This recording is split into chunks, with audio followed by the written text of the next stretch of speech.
Assalamualaikum warahmatullahi wabarakatuh. Welcome back to my YouTube channel. Di video kali ini saya akan membahas soal AKM SMP atau MTS berbasis numerasi. Materinya yaitu fungsi linear. Soal ini saya ambil dari pusmenjar.kemdikbud.go.id.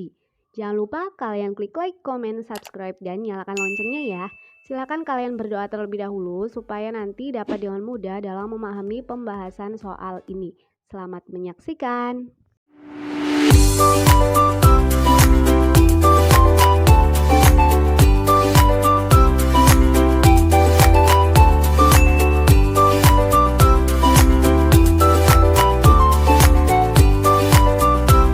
Ini sedang mengisi daya ponsel miliknya. Berikut merupakan grafik kapasitas baterai persen versus waktu dalam menit dari pengisian ponsel milik Ani. Nah, jadi ini ada grafiknya ya. Berapa persentase kapasitas ponsel yang tersisa saat pengisian dimulai? Nah, untuk mengerjakan soal ini sebenarnya mudah sekali karena di sini yang ditanyakan adalah berapa persentase kapasitas ponsel yang tersisa saat pengisian dimulai. Nah, kalau saat pengisian dimulai, otomatis kan posisinya di sini masih di 0 kan? Nah, berarti kita langsung fokus di sini diluruskan dengan waktunya 0. Nah, berapa di situ? Berarti kan yang ini kan titiknya nanti berada di sini. Berapa persen? Nah, untuk persen sendiri itu kan yang ini, kapasitas baterai dalam persen kan ini. Karena di sini 40, berarti jawabannya persentase kapasitas total yang tersisa saat pengisian dimulai adalah 40%. Kita lanjut untuk soal yang kedua. Ini masih sama bentuknya, soal uraian juga dan tentang ponsel milik Ani. Hanya beda di pertanyaannya. Jika baterai dalam keadaan habis total 0%, maka berapa menit waktu yang dibutuhkan Ani sehingga ponselnya terisi penuh? Nah, untuk menyelesaikan soal ini berarti langkah pertama kita analisis dulu dari grafik fungsinya ini. Nah, kalau kita perhatikan di sini untuk waktunya dia itu nanti kenaikannya setiap 5 menit sekali ya. Nah, jadi untuk 5 menit pertama daya pengisian kapasitas baterainya itu bertambah berapa? 10%. Ini kan dalam bentuk persen ya, yang di sini jadi dalam bentuk persen. Dari 40% ke 50%, berarti kan bertambah 10%. Kemudian untuk 5 menit berikutnya atau dari menit ke 5 sampai menit ke 10, dia itu juga sama, bertambah 10%. Dan begitu pula 5 menit berikutnya, dia selalu bertambah 10%. Jadi bisa kita simpulkan bahwa kenaikan baterai 10% setiap 5 menit. Nah, karena di sini baterai dalam keadaan habis total, berarti supaya baterai terisi penuh itu kan kapasitas baterainya sebesar 100%. Nah, karena di sini kenaikannya setiap 10%, berarti bisa kita simpulkan gini, 10% dikalikan 10 atau nanti ada sebanyak 10 kenaikan. Ya. Karena di sini kenaikan baterai itu 10% setiap 5 menit. Berarti ini kan di sini ada 10 kali kenaikan setiap 5 menit. Ya udah, untuk waktunya tinggal kita langsung kalikan saja 5 menit dikalikan 10 karena di sini kan ada 10 kenaikan. Berarti kan di sini ada 5 menitnya ada 10 kali, ya kan? Sehingga totalnya adalah 50 menit. Jadi pada kondisi habis total, waktu yang dibutuhkan Ani untuk mengisi baterai hingga penuh 100% adalah 50 menit. Kita lanjut soal yang ketiga, ini masih uraian juga. Untuk menjaga kondisi baterai ponsel, Ani hanya akan mulai mengecas bila baterai ponselnya tersisa 20%. Ia selalu melakukan 2 kali pengecasan dalam sehari. Nah, dalam sebulan atau 30 hari, berapa watt yang digunakan Ani jika 1 jam pengecasan memerlukan daya listrik sebesar 1 watt? Nah, untuk menyelesaikan soal ini, berarti tadi kan kita sudah menganalisis bahwa kenaikan baterai itu 10% setiap 5 menit.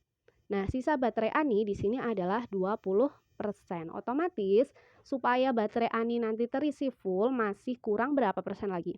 Kan total 100%. Sudah ada 20%, berarti kan nanti 1 kali pengecasan baterai ini butuh waktu untuk 80% kan. Nah, jadi kita butuh mengecas supaya nanti 80% lagi gitu, biar full sih 100%. Nah, sehingga kalau misalkan 80%, tadi kan kenaikannya setiap 10%. Berarti bisa kita sederhanakan bahwa 80% itu kan 10% kali 8, sehingga nanti terdapat 8 kali kenaikan. Nah, Waktu untuk sekali pengecasan karena di sini terdapat 8 kali kenaikan, tinggal langsung kita kalikan saja dengan 5 menit. Nah, ini penulisannya salah ya, harusnya 8 kali 5 menit. Hasilnya berapa? 8 kali 5 menit? 40 menit kan? Nah, jadi waktu untuk sekali pengecasan itu 40 menit. Sedangkan kalau dalam sehari Ani melakukan 2 kali pengecasan, jadi waktu pengecasan dalam sehari ya udah 40 menit kali 2 atau 2 kali 40 hasilnya adalah 80 menit. Kemudian karena yang ditanyakan nanti dalam 1 bulan, tinggal kita kalikan saja. Ini kan kalau sehari 80 menit, berarti kalau sebulan ya tinggal kita kalikan 30. Nah, jadi 80 menit kali 30 atau 30 kali 80 hasilnya adalah 2400 menit. Nah, karena ini kan dalam menit, sedangkan nanti yang ditanyakan itu di sini jika 1 jam memerlukan daya listrik sebesar 1 watt, berarti kita harus mengubah menit ini menjadi jam. Nah, kalau mau mengubah dari menit menjadi jam, berarti kita harus membaginya. Dibagi dengan 60. Jadi, 2400 menit dibagi 60 hasilnya adalah 40 jam. Nah, sehingga karena dalam 1 bulan itu 40 jam, sedangkan kalau 1 jam itu memakan daya listrik sebesar 1 watt, maka daya listrik pengecasan 1 bulan tinggal kita kalikan saja, 40 jam dikalikan 1 watt. Hasilnya adalah 40 watt. Nah, jadi di sini dalam sebulan daya listrik yang digunakan Ani untuk mengecas HP-nya itu sebesar 40 watt. Nah, kita lanjut soal berikutnya, masih uraian. Jika Ani mengisi daya ponsel sambil digunakan, maka kemiringan garis pada grafik di atas akan semakin landai. Dengan kata lain, kemiringannya berkurang. Nah, apakah pernyataan ini benar atau salah gitu? Intinya pertanyaannya begitu. Kita akan menyelesaikannya. Saya yakin kalian pasti sudah pernah ya mengalami apa yang dilakukan oleh Ani. Ketika kalian mengecas HP kalian sambil digunakan, dibandingkan dengan HP kalian yang dimatikan atau misalkan nyala tapi tidak digunakan, pasti akan berbeda kecepatannya. Nah, kalau misalkan sambil digunakan, otomatis kecepatan dalam kapasitas pengisiannya itu semakin berkurang. Nah, misalkan nih, kalau di sini kan 40%. Setelah 5 menit kan dia berada di titik yang merah. Karena di sini sambil dipakai, otomatis dia nanti kapasitas dayanya berkurang. Misalkan di sini. Ini pemisalan aja ya, misalkan di sini. Nanti kalau semisal setelah 10 menit, dia kapasitas baterainya juga berkurang. Jadi misalkan di sini, kalau misalkan tidak digunakan kan di atas yang merah ini, yang merah. Tapi kalau digunakan di sini, kemudian kalau yang 15 menit misalkan di situ. Nah, ini hanya pemisalan aja. Nah, kalau kita buat garisnya, berarti ini tinggal kalian hubungkan saja. Nah, ternyata memang benar jika digunakan saat mengecas, maka waktu pengisiannya akan semakin lama. Ini mengakibatkan kemiringan akan semakin landai. Jadi nanti kemiringan ini itu bisa juga semakin landai, bergantung pemakaian kalian gimana. Ini juga nggak harus selalu kemiringannya segini, bisa jadi nanti mereka kayak gini, bisa jadi kayak gini. Yang jelas kemiringannya itu akan semakin landai. Nah, kita lanjut di soal yang kelima. Nah, ini berupa soal pilihan ganda. Sebuah kota di Jawa Barat memiliki populasi sebanyak 100.000 di Januari 2015. Peningkatan jumlah penduduk mencapai 5% per tahun. Pemerintah kota berencana akan membangun sebuah sekolah yang baru jika jumlah penduduknya minimal 120.000. Di tahun keberapa sekolah baru akan mulai dibangun? Nah, sebelum menyelesaikan soal ini, sebenarnya ini merupakan materi pertumbuhan. Nah, pertumbuhan merupakan kenaikan atau pertambahan nilai suatu besaran terhadap besaran sebelumnya. Peristiwa yang termasuk dalam pertumbuhan itu bisa pertambahan penduduk dan perhitungan bunga majemuk di bank. Nah, untuk rumusnya sendiri, ini ada rumusnya ya. Keterangannya, PN sama dengan nilai besaran setelah N periode. Kemudian ada P0 adalah nilai besaran di awal periode. N banyak periode pertumbuhan. R tingkat pertumbuhan. Nah, kalau kita analisis di sini, berarti di sini kita kan sudah memperoleh ini.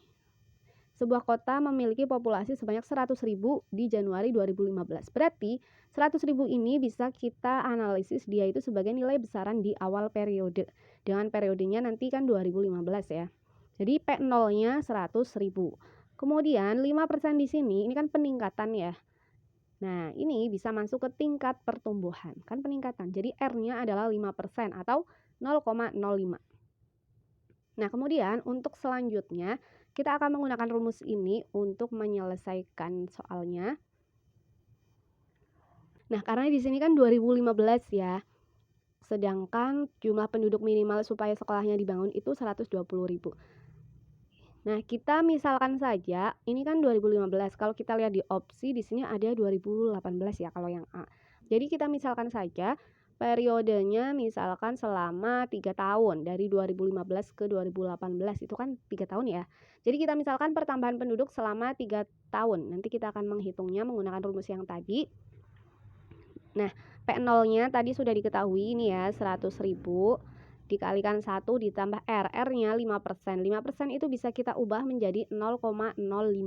Kemudian N. N itu apa? N kan periodenya tadi atau waktunya selama berapa tahun. Nah, ini tadi kita sudah memisalkan selama 3 tahun. Jadi ini hanya pemisalan ya. Nah, tinggal kita hitung aja. Berarti kita hitung yang di dalam kurung dulu. 1 ditambah 0,05 yaitu 1,05 dipangkatkan 3. Kemudian tinggal kalian hitung 1,05 dipangkatkan 3 itu berapa? Berarti kan 1,05 kali 1,05 kali 1,05. Nah, hasil akhirnya bisa kita bulatkan, misalkan di sini 1,15. Nah, 1,15 kalian kalikan dengan 100.000, ketemunya adalah 115.000. Nah, kalau kita lihat di sini setelah 3 tahun, berarti kan dari 2015 setelah 3 tahun otomatis dia tahun 2018 kan. Nah, di tahun 2018 pertambahan penduduknya atau jumlah penduduknya itu menjadi 115.000. Berarti kan di tahun 2018 belum bisa dibangun sekolah. Nah, kemungkinan besar di tahun 2019 atau 1 tahun kemudian itu dia akan menjadi lebih dari 120.000 sehingga nanti bisa dibangun sekolah baru. Atau kalau kalian masih ragu, kalian boleh mencoba menghitungnya misalkan di sini selama 4 tahun. Nanti berarti N-nya diganti 4. Nah, 1,05 kalau dipangkatkan 4 itu nanti nilainya berapa gitu kan. Nah, kalau kalian hitung nanti nilainya dia akan lebih dari 120.000. Jadi jawabannya sudah dipastikan bahwa di tahun 2019 lah sekolah baru akan mulai dibangun karena nanti dia hasilnya lebih dari 120.000. Kita lanjut ke soal yang nomor 6. Ini bentuknya pilihan ganda kompleks. Ini soalnya masih lanjutan soal yang tadi, tinggal kalian disuruh menentukan benar atau salah dari pernyataan berikut. Nah, kalau ada soal pilihan ganda kompleks seperti ini atau ada beberapa pernyataan yang harus kalian tentukan benar atau salahnya, berarti fokus kalian langsung ke pernyataannya. Kita fokus dulu ke pernyataan yang pertama. Di pernyataan pertama, di sini awal tahun 2018 terjadi wabah virus yang menyebabkan laju pertumbuhan penduduk hanya 3% per tahun. Maka sekolah baru akan dibangun di tahun 2021. Nah, kita akan coba analisis. Tadi di soal yang sebelumnya kan kita sudah menghitung bahwa di tahun 2018 penduduknya itu sebesar 115.000. Nah, kemudian karena di sini di tahun berikutnya laju pertumbuhan penduduknya itu menjadi 3%, maka kita bisa menghitungnya. Nah, pertumbuhan penduduk 3% setelah 1 tahun. Nah, kita coba hitung pertumbuhan penduduk setelah 1 tahun. Berarti nanti setelah 1 tahun kan 2019 ya. Ini kita akan menentukan pertumbuhan penduduk di 2019. Kita pakai rumus yang tadi, berarti P0-nya kan ini 115.000 dikalikan 1 ditambah R. R-nya karena di sini 3% kan turun.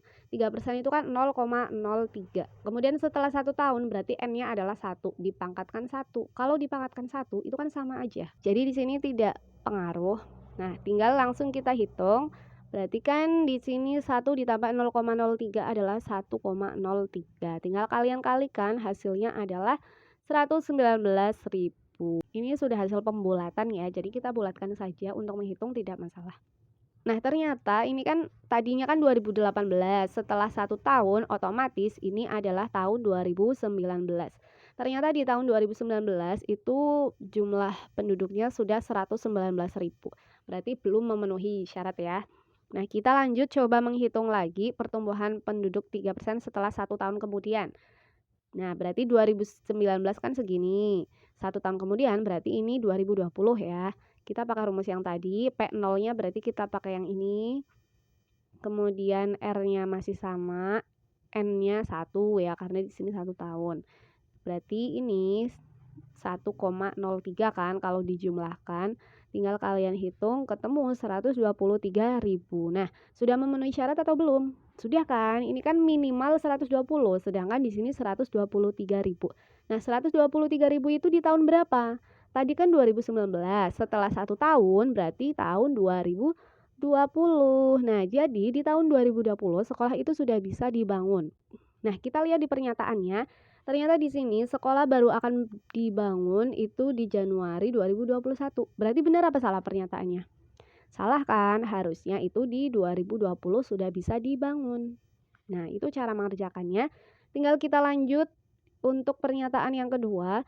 Di awal tahun 2019, setelah wabah virus tahun sebelumnya yang berhasil dihentikan, laju pertumbuhan tahun 2018 sebesar 3%.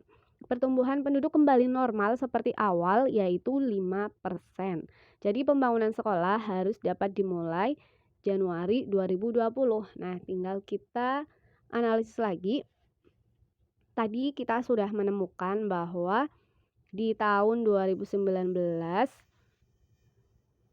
pertumbuhan penduduknya adalah 119.000.